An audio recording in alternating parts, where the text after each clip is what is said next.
Isa sa mga pinakamalaking problema sa edukasyon sa bansa, ang kakulangan ng mga guro. Pahirapan din pala kasi ang paghahanap ng mga kwalipikadong guro na gagabay sa ating mga supling sa datos ng Professional Regulation Commission o PRC.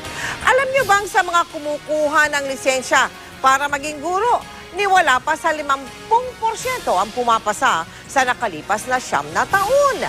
Kaya naman sa mahigit na 145,000 kulang na guro sa buong bansa noong taong 2010, wala pa sa kalahati ang natutugunan. Ang tanong ngayon, lahat kaya ng mga bagong gurong tinatanggap para magturo, lisensyado ng gobyerno? Nakatutok si Haji Rieta.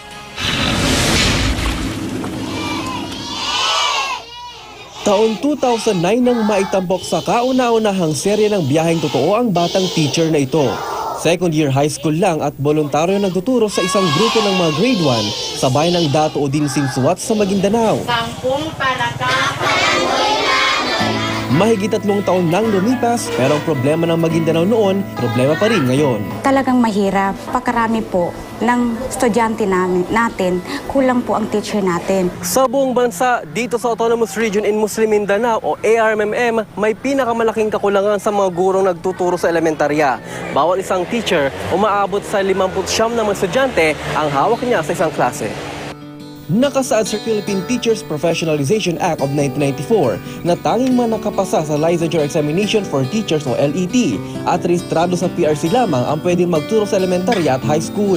Pero dahil sa kakulangan ng mga lisensyadong guro sa probinsya, pinapayagang magturo ang mga volunteer dito.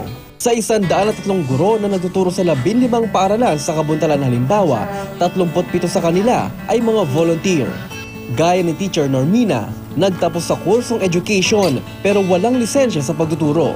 Pero every year nag-exam po ako. Since na mag-graduate ako noong 2000, palagi na po ako nag-exam.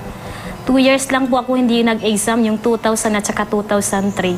Si Ginang Rosa Sulaiman na dating overseas Filipino worker, hindi tapos ng kolehiyo pero facilitator ngayon ng isang preschool sa Kabuntalan.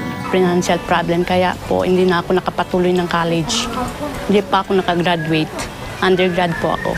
Although volunteer sila, talagang masipag sila magturo.